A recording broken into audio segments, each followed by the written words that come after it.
ಸರ್ವರಿಗೂ ತೆರಿಗೆ, ಸರ್ವರಿಗೂ ಸಾಲ. ಸಿದ್ದರಾಮಯ್ಯನವರ 17ನೇ ಬಜೆಟ್ಟಿನ ತಿರುಳು. ಸರ್ವರಿಗೂ ತೆರಿಗೆ, ಮಾರಿ ಹಬ್ಬ ಮುಂದಕ್ಕೆ ಕಾದಿದೆ. ಮಾರಿ ಹಬ್ಬ ಇನ್ನು 12 ತಿಂಗಳು. ಪ್ರತಿ ತಿಂಗಳು ಬರ್ತ್ ಮಾಡ್ಕೊಳ್ಳಿ. ತೆರಿಗೆಗಳ ಹೊರೆಯನ್ನ ಆಗ್ಲೇ ತಯಾರು ಮಾಡಿದ್ದಾರೆ. ಪೆಟ್ರೋಲ್ ಇರ್ಬೋದು, ಡೀಸೆಲ್ ಇರ್ಬೋದು, ಹಾಲ್ ಇರ್ಬೋದು, ಆಲ್ಕೋಹಾಲ್ ಅಂತೂ ಗ್ಯಾರಂಟಿ.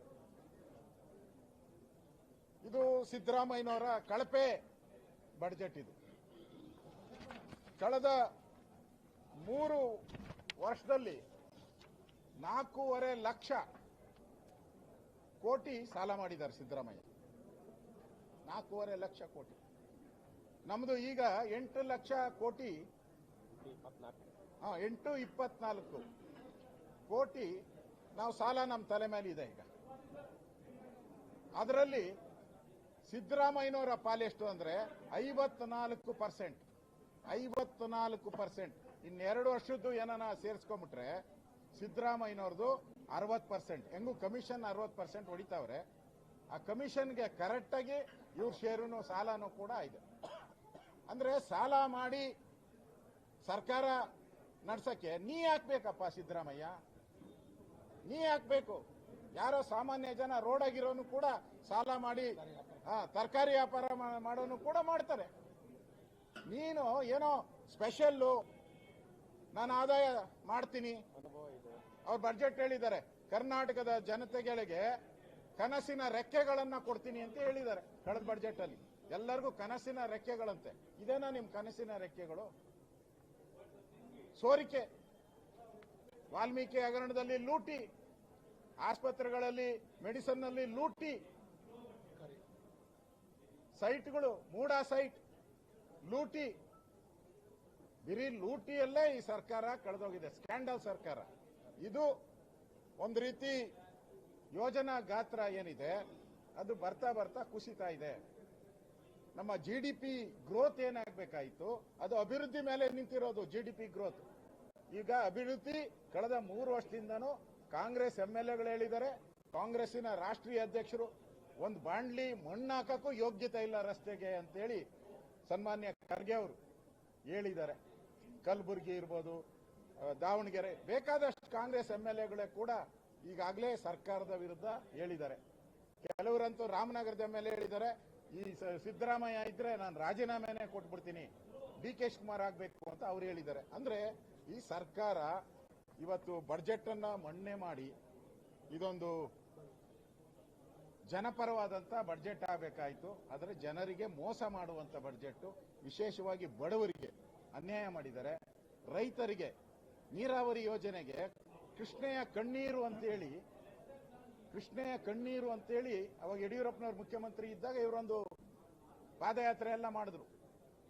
50,000 ಕೋಟಿ ಕೊಡ್ತೀನಿ ಅಂದ್ರು. ಪ್ರತಿ ವರ್ಷ 10,000 ಅಂದ್ರು.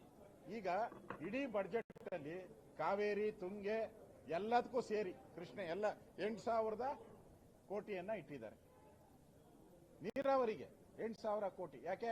DK ಶಿವಕುಮಾರ್ ನೀರಾವರಿ ಖಾತೆ ಇದ್ದಾರೆ ಅಂತನ, ಅಥವಾ ನೀರಾವರಿಗೆ ಅನ್ಯಾಯ ಮಾಡಬೇಕು ಅಂತ? ಉತ್ತರ ಕರ್ನಾಟಕಕ್ಕೆ ಗೋವಿಂದರಾವ್ ವರದಿ ಬಂತು, 43,000 ಕೋಟಿ ಇಡಬೇಕು ಅಂತ ಗೋವಿಂದರಾವ್ ವರದಿಯಲ್ಲಿ ಹೇಳಿದ್ದಾರೆ.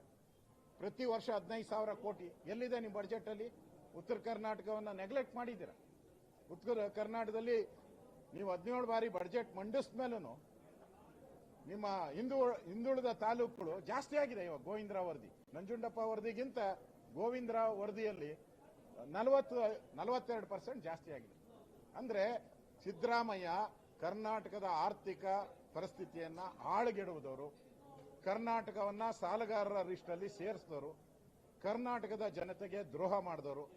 ಅದಕ್ಕೋಸ್ಕರ ಇವತ್ತು ಚೊಂಬಿನ ಮೆರವಣಿಗೆಯನ್ನ ನಾವು, ನಮ್ಮ ಅಧ್ಯಕ್ಷರು, ನಮ್ಮೆಲ್ಲ ಮುಖಂಡರು ನಾವು ಮಾಡಿದಿರಿ. ಕರ್ನಾಟಕದ ಜನತೆಗೆ ಈ ಬಜೆಟ್ ಅಲ್ಲಿ ಏನ್ ಕೊಟ್ಟವ್ರೆ ಅಂದ್ರೆ ಚೊಂಬು ಚೊಂಬು ಚೊಂಬು, ಖಾಲಿ ಚೊಂಬು ಕೊಟ್ಟಿದ್ದಾರೆ ಅಷ್ಟೇ. ಅದರಿಂದ ಈ ಬಜೆಟ್ ಏನಿದೆ ಇದು ಜನ ವಿರೋಧಿ ಬಜೆಟ್. ಉಪ್ಪು ಖಾರ ಹುಳಿ ಏನೂ ಇಲ್ಲ ಇದರಲ್ಲಿ, ಏನೂ ಇಲ್ಲ. ಯಾರಿಗೂ ಒಳಿತಿಲ್ಲ. ಕಾಂಗ್ರೆಸ್ಸಿನ ವೋಟ್ ಬ್ಯಾಂಕ್ ಹಾಕುವಂತ ಮುಸ್ಲಿಮರಿಗೆ ಉತ್ತೇಜನ ಕೊಟ್ಟಿದೆ. ವೋಟ್ ಬ್ಯಾಂಕ್, ಅವ್ರಿಗೆ ವೋಟ್ ಬ್ಯಾಂಕ್ ಏನಿದೆ ಆ ಮುಸ್ಲಿಮರು ಅದಕ್ಕೆ ಹಣ ಕೊಟ್ಟಿದ್ದಾರೆ. ದಲಿತರ ಹಣವನ್ನ ನುಂಗಿದ್ದಾರೆ.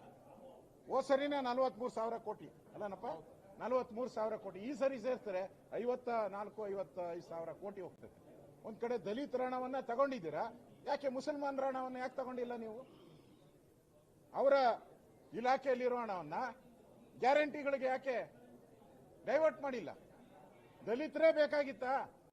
ದಲಿತರ ಹಣನೇ ಬೇಕಾ ನಿಮ್ಗೆ? ಮುಸಲ್ಮಾನರ ಹಣವನ್ನ ಯಾಕೆ ಒಪ್ಬೋರ್ಡ್ ಇದೆಯಲ್ಲ, ಆಸ್ತಿ 1 ಲಕ್ಷ ಎಕರೆ ಇದೆ, ಯಾಕೆ ಡೈವರ್ಟ್ ಮಾಡಿಲ್ಲ ನೀವು ಗ್ಯಾರಂಟಿಗೋಸ್ಕರ? ಅಂದ್ರೆ ಈ ಸರ್ಕಾರ ವೋಟ್ಗೋಸ್ಕರ ಮಾಡಿರುವಂತ ಒಂದು ಬಡ್ಜೆಟ್ ಇದು. ಇದು ಅಳಸಲು ಬಡ್ಜೆಟ್. ಇದನ್ನ ನಾವು ತಿರಸ್ಕಾರ ಮಾಡಿದಿರಿ.